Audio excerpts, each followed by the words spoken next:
혹 우리 아이가 학습지를 억지로 하고 있는 건 아닌가요?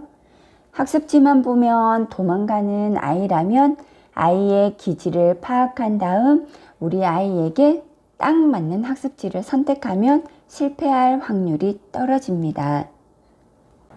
아이들의 소중한 미래를 생각하며 교육하는 맘스터디를 믿고 좋아요, 구독, 알람까지 부탁드립니다.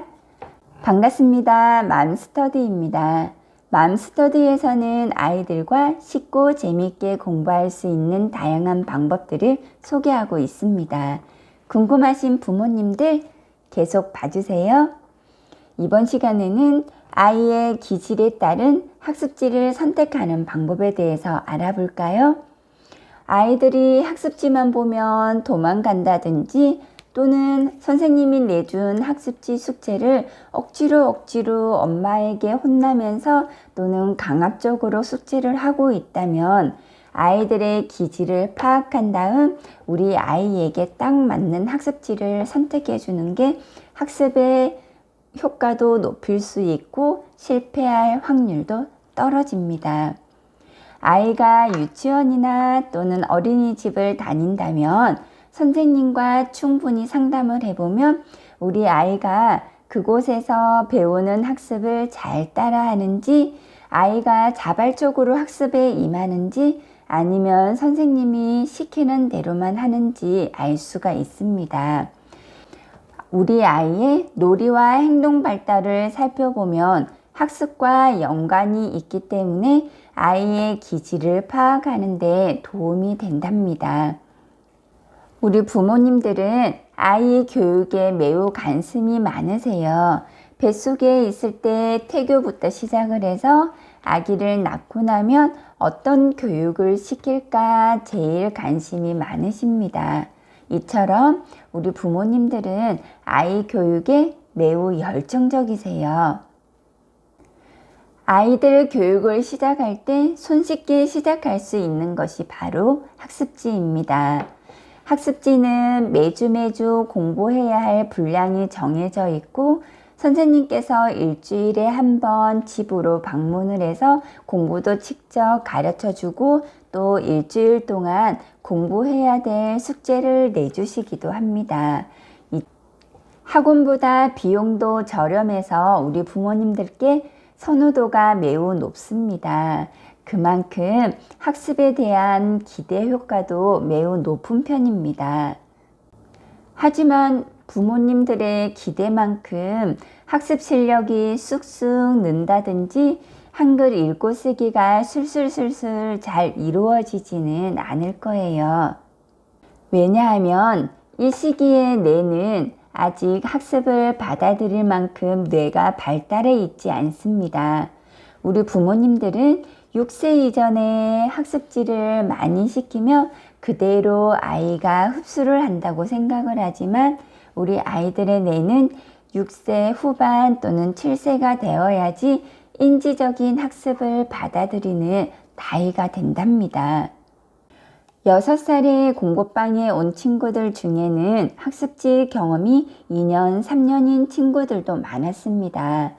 부모님들은 선생님, 우리 아이가 2, 3년 공부를 했는데도 아직 글자도 모르고 쓸 줄도 모르고 거꾸로 쓰고 아직 받침 글자도 전혀 이루어지지 않고 처음부터 다시 시작해야 될 것 같아요. 이렇게 말씀하시는 부모님들이 대부분입니다. 아직 한글을 깨치지 못했다고 걱정을 하시지만 아이의 뇌는 인지적 발달 단계가 이루어지지 않은 시기에 공부를 시켰기 때문에 받아들이는 게 늦고 또는 몇 년 동안 학습을 했는데도 전혀 한글 읽고 쓰기가 이루어지지 않는 거랍니다. 아이들의 교육 시기가 많이 앞당겨져서 안 시키면 많이 불안하시죠? 100이면 100 안 시키는 엄마가 없습니다. 부모님들은 노는 것보다 시키는 게 나을 것 같다고 하고 남들이 다 하니까 안 하면 좀 떨어지는 것 같아서 어쩔 수 없이 시킨다고 말씀하셨습니다. 우리 아이들은 처음에는 호기심으로 몇 번은 풀어볼 수는 있지만 시간이 지나면 흥미를 잃게 되고 숙제하기를 버거워합니다. 우리 부모님들도 마찬가지죠.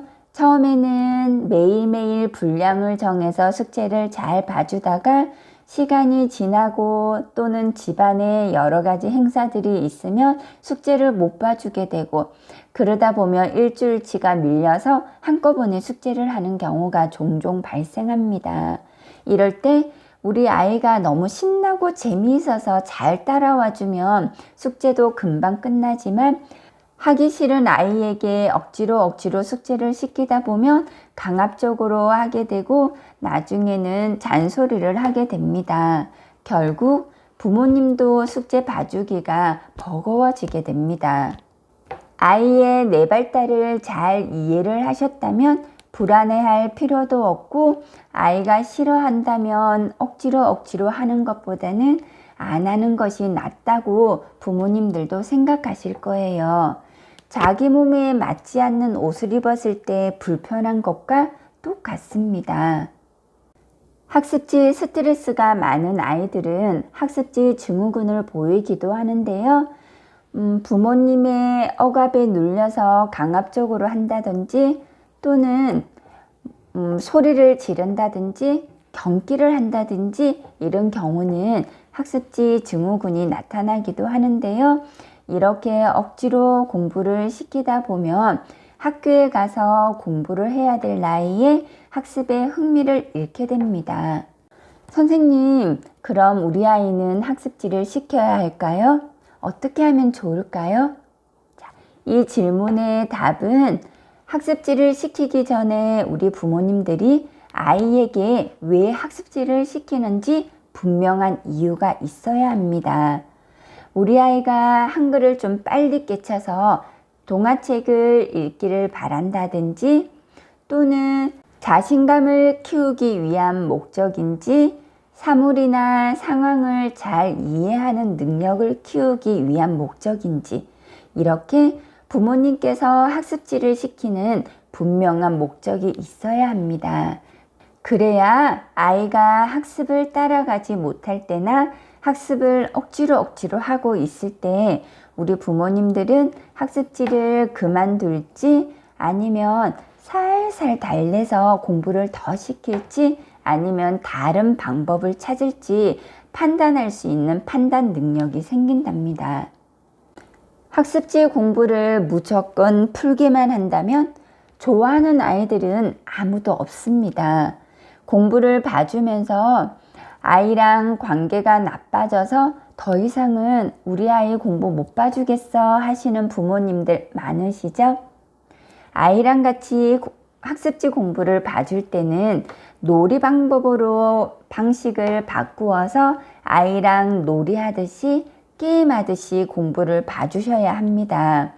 재밌는 얘기도 해주고 또는 잘했을 때는 스티커도 붙여서 상도 주고 칭찬도 많이 해주고 이렇게 엄마 나름대로의 방법으로 놀이로 바꾸어서 학습지 공부를 해주면 아이들은 학습지 숙제를 한다고 생각하지 않고 엄마랑 놀이한다라고 생각을 하게 됩니다.